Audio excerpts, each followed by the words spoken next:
নমস্কাৰ বন্ধুসকল, কুহুম চাহ ইউটিউব চেনেলটো চাই থকাৰ কাৰণে প্ৰথমতে আপোনালোকক মই ধন্যবাদ জনাই লৈছোঁ। ভাবিছে চাগে ঘপককৈ আৰ্মি হেলিকপ্টাৰখননো ক'ৰ পৰা আহিলে? অকণমান ৰ'ব, মই সকলো কৈ আছোঁ। এই ভিডিঅ'টো যদি আপুনি এনেকৈ চাই থাকে তেতিয়াহ'লে ভাবিব এই হেলিকপ্টাৰখন কিবা দুৰ্ঘটনা হ'বলৈ লৈছে। ৰ'ব, মই সকলো কৈ আছোঁ। আমি সকলোৱে জানো 1999 চনত যিটো কাৰ্গিলৰ যুদ্ধ হৈছিলে, সেই কাৰ্গিলৰ যুদ্ধত অসমৰ এজন বীৰ সন্তান কেপ্টেইন জিন্তু গগৈ শ্বহীদ হৈছিলে। সেই কেপ্টেইন জিন্তু গগৈৰ সোঁৱৰণিত এখন ফুটবল খেল প্ৰত্যেক বছৰে অনুষ্ঠিত কৰে। আৰু এই বছৰ দুলীয়াজানৰ নেহেৰু ফিল্ডত ফেব্ৰুৱাৰী 15 তাৰিখৰ পৰা দুখন খেল অনুষ্ঠিত হ'ব। যিহেতু এই খেলখন আৰ্মীসকলে বিশেষকৈ আগভাগ লয়, সেইটো কাৰণে আৰ্মীসকলৰ কিছুমান কলা কৌশল ইয়াত দেখুওৱা হ'ব। সেইটো কাৰণে পেৰা কামাণ্ডোৱে কিছুমান তেওঁলোকৰ অভিযান ইয়াত দেখুৱাবলৈ চেষ্টা কৰিব। সেইটো কাৰণে হেলিকপ্টাৰখনৰ যিডাল ৰছী লাগি থকা দেখিছে, এই ৰছীডালত তেওঁলোকে দুজনমান জোৱান সাজু হৈছে। এই জোৱানকেইজনেনো কি কৰে অকণমান আগলৈ ভিডিঅ'টো চাই থাকক, তেতিয়া সম্পূৰ্ণ দেখিবলৈ পাব।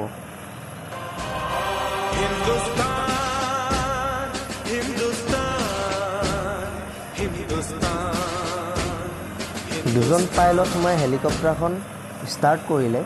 ষ্টাৰ্ট কৰাৰ পাছত যিডাল দীঘলকৈ ৰছী দি লৈছে, এই ৰছীডালত দুটামান ক্লিপ লগাই সেই ৰছীডালৰ লগত তেওঁলোকে নিজৰ বডিটোক বান্ধি পেলালে।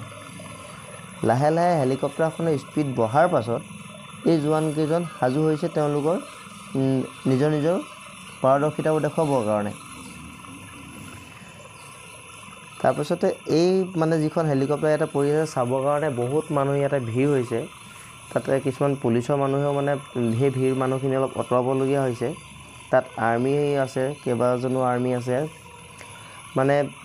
ডাঙৰ কিছুমান অফিচাৰ আহিব।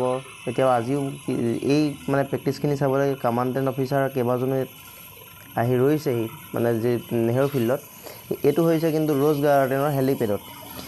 লাহে লাহে হেলিকপ্টাৰখন ওপৰলৈ উৰি গৈ আছে আৰু বাকী তলত থকা জোৱানকেইজন পূৰা ৰেডি হৈ আছে তেওঁলোকৰ নিজৰ কামখিনি কৰিবৰ কাৰণে। এই হেলিকপ্টাৰখনৰ পৰা যিডাল ৰছী তললৈ ওলমাই দিয়া হৈছে, এই ৰছীডালৰ লগত তেওঁলোকৰ ভৰিকেইটা বৰ বেলেগ ধৰণে বান্ধি পেলাইছে যাতে এই ৰছীডালৰ লগত তেওঁলোকে ওলমি থাকিব পাৰে। এই অভিযানটো এনেকুৱা কাৰণে দেখুওৱা হৈছে যে কেতিয়াবা বানপানীৰ সময়ত যে মানুহ বন্দী হৈ থাকে বা ক'ৰবাৰ জেগাত জুই লাগিলে, জুই লগা জেগাত মানুহ বন্দী হৈ থাকে, সেই মানুহখিনি কেনেকৈ উদ্ধাৰ কৰিব বা কোনোবা এডোখৰ জেগাত অপাৰেশ্যন কৰিবলগীয়া হ'ল, গাড়ী চাড়ী নাযায়, সেই অপাৰেশ্যন কৰিবলগীয়া জেগাডোখৰতনো কেনেকৈ গৈ হেলিকপ্টাৰখন দি তেওঁলোকে সেই নিৰ্দিষ্ট জেগাডোখৰত নামি অপাৰেশ্যনটো ছাকচেছ কৰি আহিব। আৰু এই ৰছীডাল তেনেকৈ বগাই যোৱাটো সহজ কথা নহয়। আপুনি মই যদি বগাবলৈ হয় তেনেহ'লে কেইবাৰ আমাৰ পাচাব কৰিব লাগিব, এইটো হিচাপ নাই। সেইটো কাৰণে ইণ্ডিয়ান আৰ্মিয়ে যিসকল জোৱান আছে, ইণ্ডিয়ান আৰ্মিক আমি আঁতৰৰ পৰাই চেলুট কৰোঁ। ইণ্ডিয়ান আৰ্মিৰ কাৰণে আজি আমি এনেকৈ থাকিব পাৰিছোঁ। তেওঁলোকে গোটেই দেশখন সুৰক্ষা দি আছে আৰু আমি ধুনীয়াকৈ বিন্দাছ আমি চলা ফুৰা কৰিব পাৰি আছোঁ।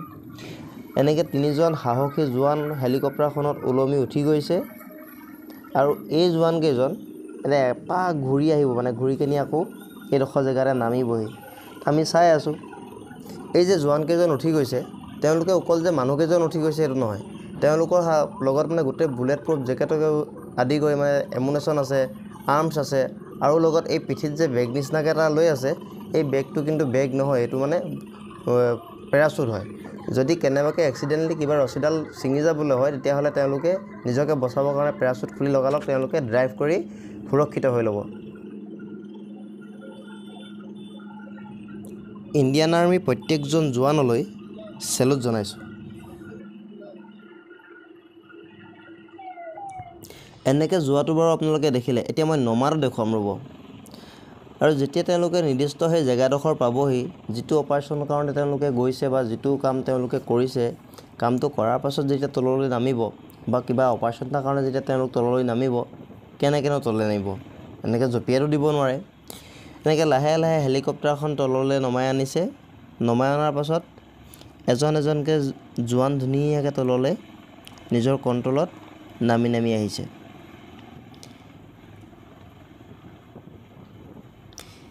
কিমান সুন্দৰ কলা কৌশল নহয়নে মানে কি ক'ম আৰু খুব মন আছিলে ইণ্ডিয়ান আৰ্মিত ভৰ্তি হ'বলৈ কিন্তু হ'ব নোৱাৰিলোঁ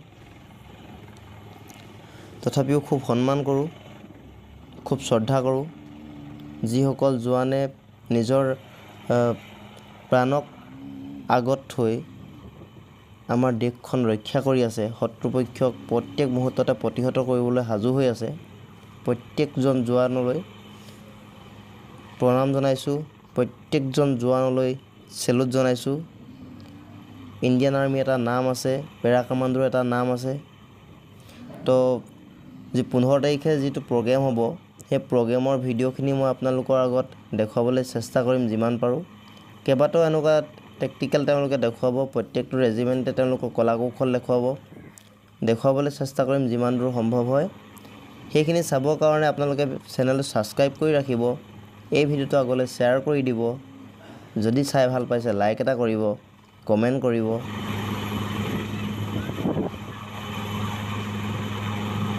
ভিডিঅ'টো শেষলৈকে চাই থকাৰ কাৰণে ধন্যবাদ জনালোঁ জয় হিন্দ জয়